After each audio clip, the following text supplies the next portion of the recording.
Noticias Caracol Edición Central, con María Lucía Fernández y Jorge Alfredo Vargas. Bienvenidos a la emisión central de Noticias Caracol, Primero la Gente. A esta hora los socorristas avanzan en la búsqueda de 3 personas desaparecidas que dejó una creciente súbita de 2 quebradas en el municipio de Silvania, en Cundinamarca. Sí, señor, pues mire, la creciente arrastró un vehículo provocando la muerte de uno de sus ocupantes y la desaparición de otras 3 personas que viajaban en el carro. Además, destruyó 16 casas. Juan Andrés Beltrán, ¿cuál es la situación a esta hora en la población? Volvemos con usted. Buenas noches. Mire, empiezo hablando de esas 16 viviendas que usted advertía fueron destruidas en este punto de Silvania, Cundinamarca. Les voy a mostrar un poco cuál es la situación en este momento. Las casas fueron marcadas, algunas de ellas, hay algunos de los habitantes que están pues siendo censados y atendidos por cuenta de las personas, de los organismos de emergencia, pero también les quiero mostrar cómo quedaron las casas destruidas. Fueron prácticamente 2 emergencias que se presentaron de forma simultánea en este punto de Silvania, en Cundinamarca. Acá sobre la vereda, sobre la quebrada Yayatá, mejor ustedes pueden observar cómo se desbordó y afectó completamente estas viviendas, completamente destruidas. Pero el otro hecho es el que se presentó sobre la vereda El Hato, donde un vehículo iba pasando por ese lugar y por cuenta de la creciente súbita fue arrastrada y hasta este momento se desconoce el paradero de 3 ocupantes de ese vehículo, 3 mujeres. Precisamente nosotros estuvimos conversando hace unos minutos con 2 hermanos, con Miguel y Jean Paul. 2 hermanos que perdieron a su padre, el conductor del vehículo que falleció por cuenta de esta emergencia, y buscan a las 3 personas desaparecidas, a su mamá, a su hermana y a su sobrina. Estuvieron recorriendo a lo largo del río, encontraron algunas cosas en el camino e insisten en que no los dejen solos en esta búsqueda que hacen de sus familiares. Conversamos con ellos y les preparamos el siguiente informe. Durante todo el día, Miguel y su hermano Jean Paul han buscado en el río a sus familiares desaparecidas, quienes viajaban en el vehículo que se llevó la creciente súbita en Silvania, Cundinamarca. Hemos encontrado pertenencias de mi mamá, la maleta de ella, el bolso de mi sobrina, la mascota de mi mamita, el bumper del carro. Hemos encontrado latas, el asiento trasero del carro, placas, pero a mi mamá, a mi hermanita y a mi sobrina no. 5 integrantes de la familia Villota Escandón regresaban en la noche del lunes de la finca que utilizan como refugio de perros abandonados cuando los sorprendió la emergencia. Ellos venían cada 8 días a ver qué se hace falta, limpiarle los caniles a los perros, y ayer regresaban nuevamente para la casa. Sobre las 9:30 de la noche, el nivel del agua superó los 6 metros y arrastró el carro. El señor Segundo Villota murió y la señora Teresa, de 65 años, su hija Ana Lucía, de 45, y su nieta de 16 años desaparecieron. Sara, la otra nieta, fue rescatada de las fuerzas del agua. Ella lloraba, decía, tío, se rompió el vidrio de atrás, yo salí con mi hermana de la mano y se me soltó y se le notaba la angustia. Se vino el agua, la avalancha, y el carro de mi papá lo levantó y le dio varias vueltas como un remolino y lo succionó por debajo del puente. Hoy piden que no los dejen solos. Que por favor, por Dios, sigan con esa búsqueda. Nosotros tenemos la fe intacta de que mi familia, mi hermana, mi mamá y mi sobrina están en todo ese sector. Más de 60 rescatistas buscan a estas 3 mujeres. Su familia aún conserva la esperanza de verlas de nuevo. Mire, a estas 60 personas que les mencionábamos se sumaron otros 20, son en total 80 rescatistas que se han sumado a esta búsqueda, que también han encabezado los 2 hermanos Villota. Ellos también insisten, y desde los organismos de socorro también han insistido en que, pese a que están haciendo estas búsquedas de manera independiente, pues que tengan mucho cuidado, puesto que la fuerza del río ha demostrado todas las emergencias que puede generar, más hacia la parte baja, hacia la zona que conecta con el río Sumapaz, pues la situación es mucho más compleja para los organismos de socorro, por lo que piden también un poco de paciencia, información y prudencia, mucha prudencia también en cuanto a las alertas de lluvias, puesto que los pronósticos advierten una alta probabilidad de que continúen las lluvias y por supuesto las emergencias en esta zona de Cundinamarca. Pues Juan Andrés, pendientes de esas operaciones de rescate. Buenas noches y gracias. Y la economía tuvo un buen desempeño en el tercer trimestre de este año, con un crecimiento del 3.6%. La administración pública, las actividades artísticas y el comercio lideraron ese incremento. La economía tomó un impulso inesperado en los meses de julio, agosto y septiembre, al crecer 3.6%, una cifra que resultó por encima de los pronósticos más optimistas, mientras que en lo corrido del año ya ha crecido 2.8% según el DANE. Nos saca, digamos, de los niveles del 2%, nos saca del nivel del 1.7 del año pasado, del 0.7 del año anterior, y la verdad es que sí nos genera, digamos, algún grado de optimismo. Los grandes escalonadores de la economía durante el tercer trimestre fueron la Administración Pública de Defensa, que creció 8%, las actividades artísticas que se toman las capitales nacionales con un crecimiento del 5.7%, y el comercio, que se está reinventando y busca generar ofertas para los colombianos, que creció 5.6%, muy seguido de las industrias manufactureras, que se expandieron 4.1%. La gente, el tema de experiencia, el gusto, el tema de gastronomía también hemos sido muy fuertes y esperamos un crecimiento del 10%, pues en ventas y en tráfico también. Esperamos ahorita los Black Days. Y esa estrategia les ha servido para aumentar el gasto de los hogares, que creció un 4.2%. Sin embargo, es el gasto público el que tiene un mayor aporte a la economía, con un 14.2%. Más 14.2%, una fuente insostenible si no se activa con fuerza el sector privado. También tenemos unas primas para las fuerzas militares y la policía que están generando esos crecimientos en administración pública y defensa. Dos sectores siguen muy rezagados: explotación de minas y canteras, con una caída del 5.7%, y la construcción, con una contracción del 1.5%. En la Cámara de Representantes hoy se aprobó un proyecto de reactivación económica presentado por varios congresistas. Es considerado como la opción si se hunde la reforma tributaria presentada por el gobierno. El proyecto de reactivación económica dio su primer paso en la Cámara de Representantes. La Comisión Tercera lo aprobó en primer debate. Se cierra la discusión, aprueba la comisión los artículos anteriormente. La iniciativa, de origen parlamentario, es el plan B ante el estancamiento de la reforma tributaria y busca recaudar dinero incentivando a los evasores de impuestos a pagar sus deudas a la DIAN. ¿Cuántas personas están esperando este alivio tributario? Un alivio del 90% en intereses, multas y sanciones. Es la posibilidad de ponerse al día. Nadie le quiere deber a la DIAN. ¿En qué pueden competir una con la otra? En que hay un recaudo. Entonces yo no sé si al gobierno no le guste el recaudo, pero a mí sí me gusta que el recaudo sea para la inversión social, no para el funcionamiento. Pero también se contemplan impuestos, entre ellos el aumento del 3 al 6% del impuesto de renta a servicios digitales que prestan empresas extranjeras, como por ejemplo en aplicaciones como Facebook, Google y TikTok. También un IVA a importaciones sin importar el monto de la compra. Sin embargo, la iniciativa también propone incentivos para dinamizar la economía, lo que para algunos congresistas es necesario para, asimismo, recaudar lo que planea el proyecto, que son cerca de 7 billones de pesos. Tiene algunos beneficios, como los créditos del Fondo Nacional del Ahorro sin hipoteca, o también los descuentos tributarios a donaciones a los fondos de protección y apoyo a las personas con discapacidad, algo también de vehículos, para incentivar obviamente todo el tema del reemplazo de la flota de vehículos de transporte público, así que bueno, y de carga, así que es un proyecto de ley pues muy interesante que reactiva la economía del país.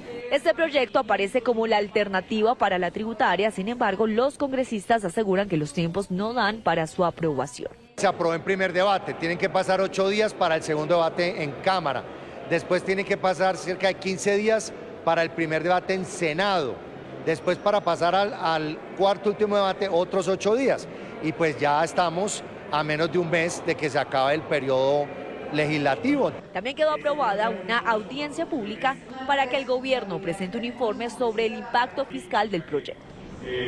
En otras noticias, la Fiscalía y la Procuraduría abrieron investigaciones por la muerte de menores de edad en combates y bombardeos de las fuerzas militares desde el mes de agosto.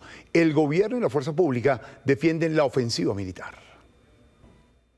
A raíz de la muerte de 12 menores de edad en bombardeos y 3 en combates, el procurador delegado para los derechos humanos reveló que se abrieron 5 indagaciones por cada uno de los hechos donde murieron los menores y saber si las fuerzas militares agotaron los mecanismos de fuerza. Y allí lo que vamos a recabar es, primero, los informes de inteligencia, que allí está toda la información que nos permitirá saber eso.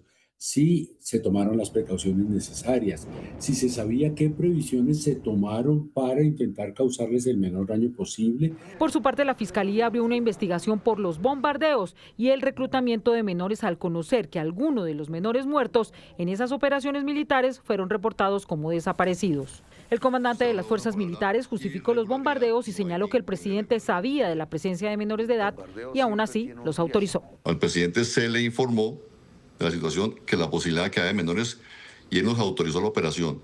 Insisto, esto es una operación que sale de la manga del mago.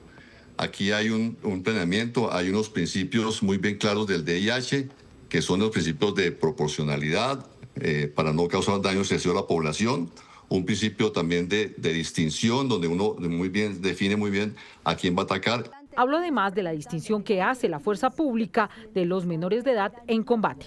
Un menor es un blanco lícito en la manera que está vistiendo, usando armas, caracterizado en función continua de combate y se convierte en un blanco lícito y en ese momento pierde la protección que le da el DIH como un civil. No tenemos ningún ocultamiento. Así que hay transparencia y estamos dando la cara aquí. Para el exministro de Defensa, Guillermo Botero, en este caso, hay una contradicción del gobierno Petro, que hoy justifica sus bombardeos que criticó cuando era presidente Iván Duque. Ellos manejan la política y manejan las narrativas para acomodarla a la situación actual.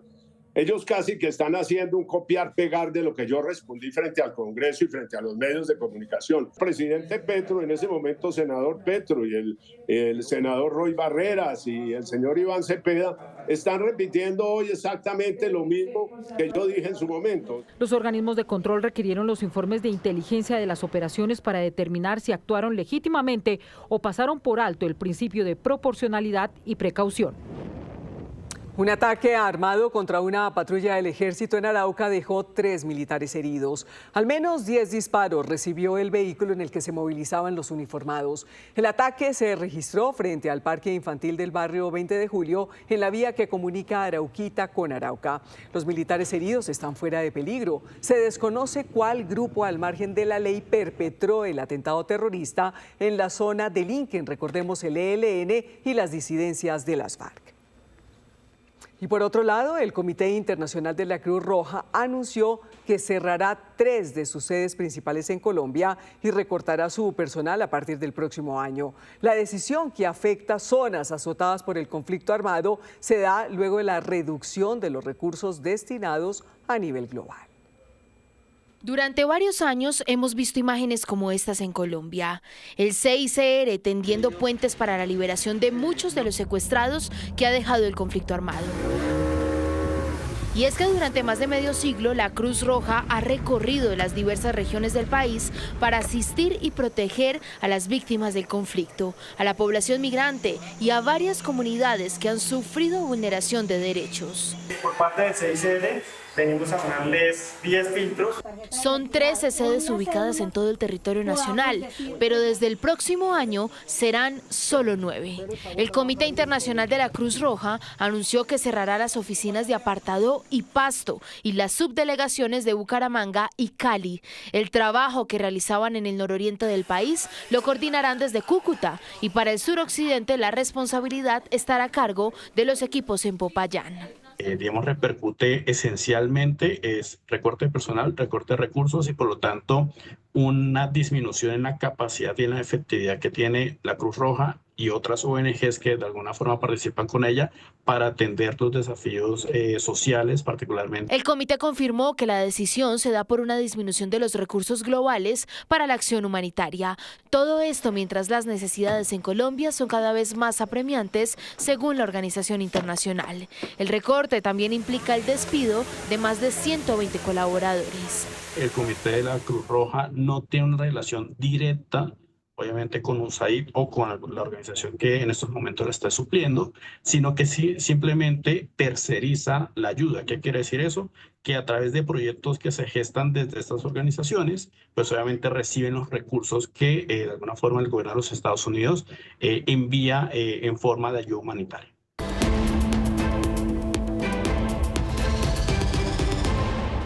Hola. En Noticias del Mundo, el Congreso de Estados Unidos aprobó el proyecto de ley para publicar los archivos del pederasta Jeffrey Epstein. El texto aprobado por la Cámara y el Senado obliga al Departamento de Justicia a publicar los documentos de la investigación sobre Epstein. Donald Trump, salpicado en este caso, en un principio se negó, pero en las últimas horas respaldó la medida que debe ser aprobada por él antes de entrar en vigor. En Venezuela, una médica fue sentenciada a 30 años de prisión por enviar un audio de WhatsApp criticando al régimen de Nicolás Maduro y llamando a votar para las pasadas elecciones presidenciales de 2024.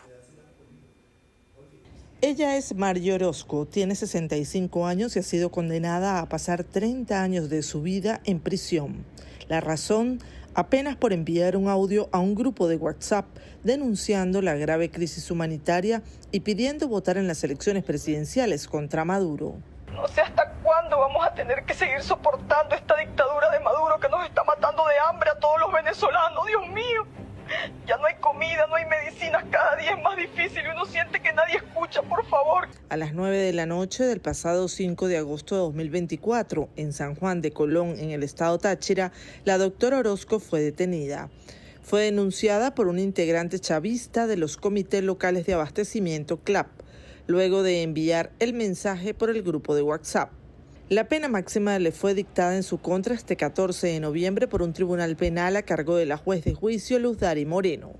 Organizaciones de derechos humanos como Provea se han pronunciado en contra de esta sentencia.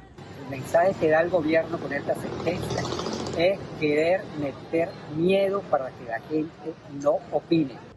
Un mes después de su detención, la doctora Orozco sufrió un infarto. A pesar de que fue trasladada a un centro de salud, volvió a ser recluida en una cárcel de mujeres sin la atención médica necesaria ni las condiciones adecuadas para su padecimiento cardíaco. Además, la doctora Margie Orozco sufre de depresión crónica tras perder a 2 de sus hijos en un atraco y en un accidente. Sus familiares temen que no resista mucho en la prisión. Por tercer día consecutivo, el presidente Donald Trump dice que está abierto a dialogar con Nicolás Maduro al tiempo que consolida su despliegue militar cerca de las costas de Venezuela. El objetivo de Washington es que Maduro dé un paso al costado. Con más de 15.000 efectivos, 2 embarcaciones militares y el portaaviones más poderoso de Estados Unidos, el presidente Donald Trump puso todas sus fichas sobre el tablero. Ahora dice que está dispuesto a escuchar a Maduro. Él quiere hablar, yo estoy abierto a hablar, yo converso con todo el mundo, pero él lo quiere. Ellos nos han tratado muy mal, enviaron a toda su población carcelaria hacia los Estados Unidos. Según fuentes en la administración, la Casa Blanca busca que Maduro voluntariamente deje el poder, aunque Washington reconoce que ya negociaciones pasadas con el régimen no han llegado a ninguna parte. La diferencia es que ahora el presidente Trump tiene entre sus opciones lanzar ataques en distinta intensidad en territorio venezolano. Por lo pronto, Maduro dice estar abierto a hablar cara a cara, pero no parece dispuesto a dejar el poder. Así que el que quiera dialogar encontrará siempre en nosotros gente de palabra, gente decente y gente con experiencia para dirigir a Venezuela. Entre tanto, los ejercicios militares continúan. Hoy el Comando Sur publicó este video de un nuevo entrenamiento de aviones Harrier en el Mar Caribe. El secretario de Estado Marco Rubio publicó esta imagen de un payaso en su red social X, burlándose del canciller de Cuba, quien dijo que estaban acusando sin pruebas a Maduro de narcotráfico. El Papa León XIV se refirió a la política migratoria del presidente de Estados Unidos, Donald Trump. El pontífice expresó abiertamente lo que piensa sobre el trato que se le ha dado a los migrantes. Creo que hay muchos problemas en el sistema. Nadie ha dicho que Estados Unidos deba tener fronteras abiertas. Creo que cada país tiene derecho a determinar quién, cómo y cuándo entra la gente. Pero cuando hay personas que viven bien, muchas de ellas durante 10, 15, 20 años, es tratarlas de una manera que es, por decirlo menos, extremadamente irrespetuosa. y lamentablemente ha habido algo de violencia. El diccionario de Cambridge reveló la palabra del año: parasocial. Si usted tiene una gran afinidad con Taylor Swift sin haberla conocido nunca o utiliza un robot conversacional como ChatGPT como confidente, está viviendo una relación parasocial. Este adjetivo fue elegido como la palabra del año 2025 por el prestigioso diccionario. El término está definido como una relación que alguien experimenta con una persona famosa que no conoce, un personaje de un libro o de una película, o una inteligencia artificial de forma completamente unilateral. Buenas noches. Ante dificultades financieras, Canacol Energy, la mayor productora privada de gas en Colombia, está buscando un proceso de reestructuración bajo leyes canadienses para mantenerse operativa mientras soluciona sus problemas de liquidez. Ante esta situación, las acciones de Canacol fueron suspendidas tanto de la Bolsa de Valores de Canadá como de la Bolsa de Valores de Colombia. En más información, entre enero y septiembre de este año, las ganancias de los bancos que operan en Colombia fueron de 9,6 billones de pesos, creciendo un 52% de acuerdo con la Superintendencia Financiera. En más información, en información de mercados, hoy cayó el dólar. Mañana regirá una tasa representativa de 3.737 pesos con 55 centavos. El petróleo de referencia Brent subió, acercándose a los $65 por barril. También subió el café, precio de referencia para mañana, 2.917.000 pesos por carga en promedio. Continúe con Noticias Caracol. 7:37, crece la controversia por las medidas de pico y placa para los vehículos matriculados fuera de Bogotá. Los mandatarios de municipios vecinos piden reconsiderar la restricción. Sin embargo, la administración distrital no da marcha atrás. Desde el año 2012, los carros que transitan en la capital vienen aumentando, llegando hoy a cerca de 2 millones. Sin embargo, los vehículos matriculados en la ciudad, es decir, que pagan sus impuestos en la capital del país, cada vez son menos. Esto se debe, según expertos, a que en algunos municipios ofrecen descuentos para matricular y tributar en esos territorios, por lo que, buscando que más vehículos sean matriculados en Bogotá, el distrito se mantiene en que el próximo año aumentará el valor del pico y placa solidario y pondrá pico y placa 2 sábados al mes a carros no matriculados en Bogotá. Los vehículos matriculados fuera de Bogotá pagaban un 20% adicional. A partir del próximo año será de un 50% adicional. Y la segunda medida es pico y placa los días sábados para los vehículos matriculados fuera de Bogotá. El horario es el habitual como funciona de lunes a viernes y las mismas restricciones. Medidas que cuestionan conductores de carros matriculados en la sabana de Bogotá. No va a ser un perjuicio para todo el personal que tenga este tipo de vehículos. ¿Usted viene frecuentemente? Sí, claro, yo viajo todos los días aquí a Bogotá. Tenaz, porque imagínate, si uno viene a Bogotá por alguna cita médica o algo. Algunos mandatarios de la Sabana advierten que estas decisiones van en contravía de la unidad del departamento y que afectarían a cerca de 80.000 conductores de Cundinamarca que a diario transitan la capital. Es difícil escuchar los llamados de unidad regional cuando se toman ese tipo de decisiones que laceran los intereses de los municipios que cohabitamos con la capital. Los municipios vecinos a la capital de la República solicitamos el replantear estas medidas que afectan directamente a nuestros territorios. Desconocen las realidades económicas, políticas, culturales de nuestro municipio con Bogotá. Según la Secretaría de Movilidad, diariamente transitan 546.000 vehículos y se estima que cerca del 30% están registrados fuera de la ciudad. Y en Medellín hay gran expectativa por lo que será la temporada de diciembre frente a la movilización de viajeros. Cifras oficiales hablan de más de 5 millones de personas que se moverán por las terminales de la ciudad. En Medellín ya se siente el pulso decembrino y las terminales de transporte son la mejor prueba. Un estimado de 5.400.000 viajeros que, entre abrazos esperados, maletas cargadas de ilusión y el afán típico de la temporada, se alistan para recorrer las rutas del país vía terrestre, dando inicio desde ya a uno de los movimientos más grandes del año en la ciudad. Por eso en Terminales de Transporte Medellín estamos planeando y nos estamos preparando para que con nuestro equipo operativo, con las diferentes instituciones como Secretaría de Movilidad, Secretaría de Seguridad, empresas transportadoras, hacer un buen trabajo para que nuestros usuarios se sientan bien y hagan de forma adecuada sus viajes. De acuerdo con las proyecciones, los mayores picos de afluencia se esperan durante el fin de semana de velitas, Navidad y Año Nuevo. Estos viajes estarán acompañados de controles especiales en corredores viales de mayor complejidad como Las Palmas, la Vía 4.1 y la autopista en Soya. Antes de iniciar cualquier viaje, es fundamental verificar las condiciones del vehículo y cumplir con los requisitos básicos de seguridad. Revise el estrado de los frenos y funcionamiento de todas las luces. Esto puede evitar fallas y en ruta disminuir el riesgo de los siniestros. Lleve siempre un kit de carretera completo, incluyendo un botiquín de primeros auxilios. Además, asegúrese de portar todos los documentos al día. Los destinos más visitados serán Bogotá, el eje cafetero, la costa caribe y municipios turísticos de Antioquia como Río Negro, Santa Fe de Antioquia y Turbo.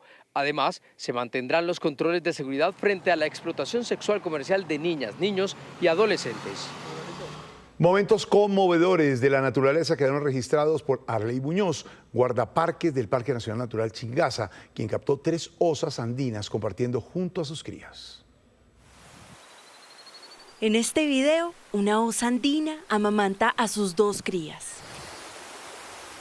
En este otro, un pequeño guardián del páramo observa su territorio desde lo alto de un frailejon, mientras su madre parece indicarle que ya es hora de continuar el camino.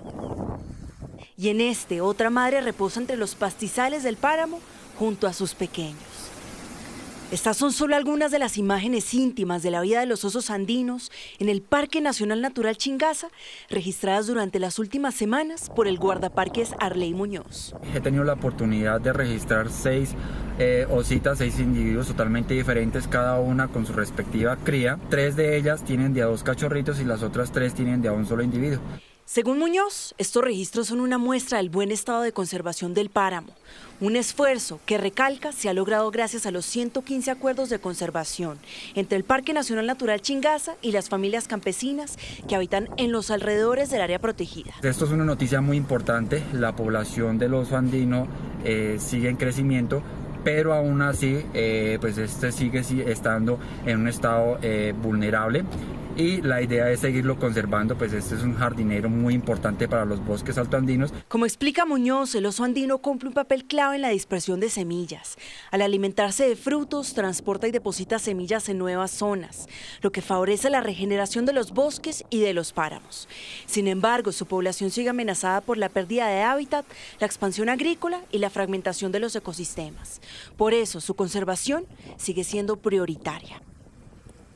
El guardián de los páramos y en Coveñas, Sucre, avanza una iniciativa ciudadana de limpieza y embellecimiento que busca proteger las playas y los ecosistemas marino-costeros. La labor, encabezada por un líder local, también impulsa la promoción turística de la zona.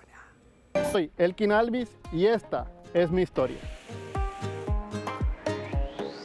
Luego de pandemia llego acá a Coveñas al sector turístico, me comienzo a interesar por los procesos marino-costeros, por cuidar. Elkin comenzó a promocionar y liderar campañas de limpieza, conservación de playas y ecosistemas marinos. Me ha permitido también conocer personas que piensan y sienten el territorio como yo. ¿Qué te inspira o te motiva a hacer este trabajo ambiental en toda esta zona del Golfo de Morroquillo? Me inspira su belleza natural, la belleza de nuestras playas, la riqueza biodiversa que tenemos aquí. Es importante apoyar a Elkin, ya que protegemos nuestros ecosistemas, tanto el océano como manglares, ya que es fuente vital para nuestro turismo aquí en Coveñas, Sucre. Si el medio ambiente permanece como debe estar, los huéspedes van a ser felices y van a tener nuevas experiencias.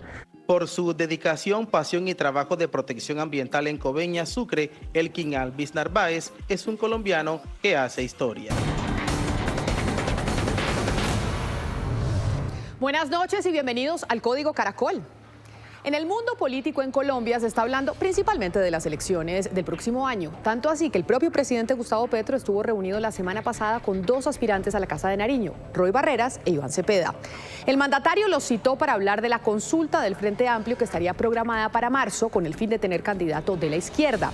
Sin embargo, por líos jurídicos que tienen en vilo la participación de Iván Cepeda en una consulta interpartidista, las opciones son las siguientes. El plan A es tener la consulta entre Cepeda, Barreras, Juan Fernando Cristo y Camilo Romero, entre otros.